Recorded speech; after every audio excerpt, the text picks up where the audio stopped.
epitomisation of giving.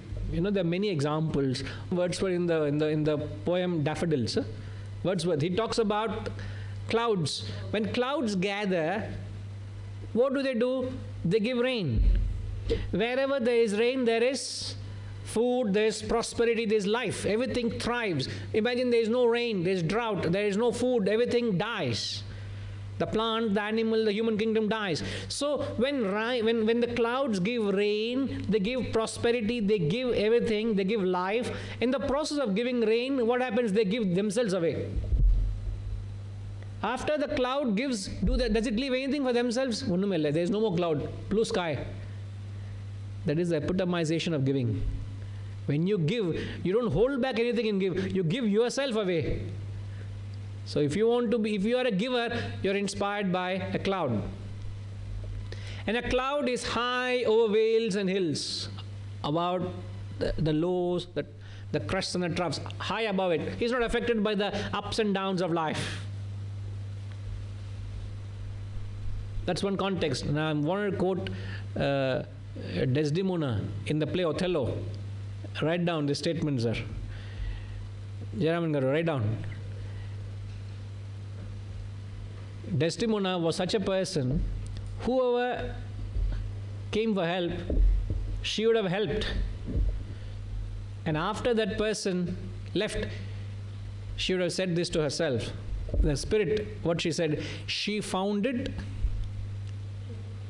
Desdemona, she found it a vice in her goodness. She found it a vice in her goodness, not to do more than requested for. Vaishnav, repeat the statement.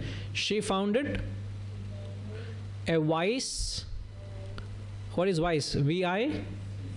Vice means a flaw, some imperfection, something wrong.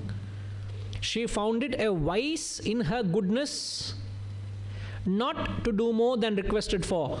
Means whatever was requested for, she gave. And she said, "Cha, I should have given a little more." She felt bad about it.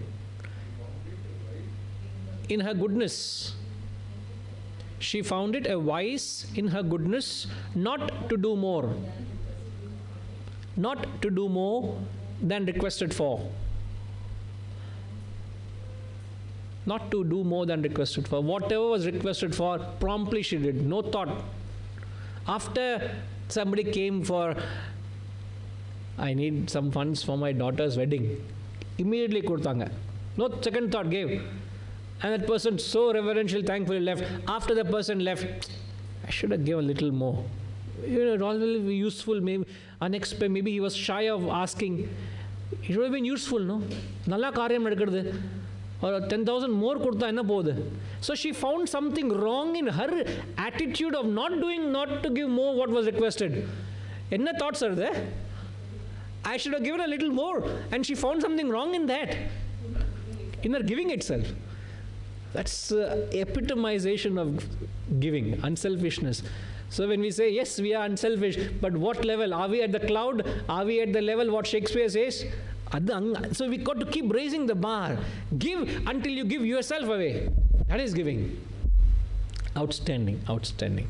It's not saying I'm giving 1% of my profit to charity.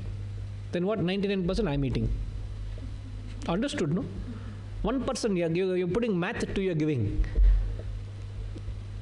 You may say it's better than not giving, but then you can't get stuck there. You can find reasons to argue, but there's so much more one can do. Unless and until something pinches, you're not given. Pinches means you must feel the pain. It must hurt you. That's when you're given. If it doesn't hurt you, you're not given anything.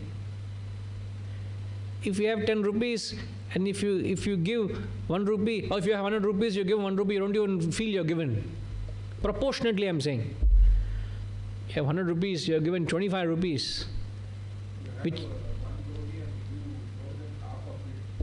More than half. You have parted with something where you feel that you have to adjust to manage your ends. One roti, you're giving away half roti, or you're giving away one roti also. Parvalla, over one meal if I starve, I'm not going to die. Kind of a very rare you find such people who have such a magnanimous heart.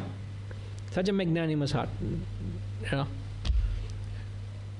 And that is what that's going to protect you from Mahato Bhayat. Mahato Bhayat. Great fear. As long as one leads a selfish life, you will be a victim of this. This will appeal to givers amongst you. If you are a non-giver, it's the most boring session. If you are a giver, it means something to you. You know what it means. It's like a frequency, attuned to it. Now, I'm not saying there are no givers here. I'm saying it will appeal to you more if you are a giver. Otherwise, it can change you. It can change the whole approach to life.